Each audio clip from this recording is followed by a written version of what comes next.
కొన్ని రోజుల క్రిందట మనం వినాయక చవితి జరుపుకున్నాం. భారీ స్థాయిలో దేశవ్యాప్తంగా ఈ పండుగ జరుపుకోవడానికి కారణం శ్రీ బాలగంగాధర్ తిలక్ అనే విషయం చాలామందికి తెలియకపోవచ్చు. తొలితరం స్వతంత్ర సమరయోధుడిగా ఆయనకు గుర్తింపు ఉంది.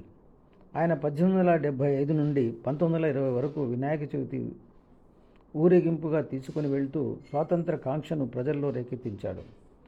బ్రిటిష్ వారు ఇందుకోసం ఈయన్ను జైల్లో బంధించినా, ఎన్నో ఇబ్బందులు పెట్టినా స్వతంత్రం నా జన్మ హక్కు అని గర్జించాడు.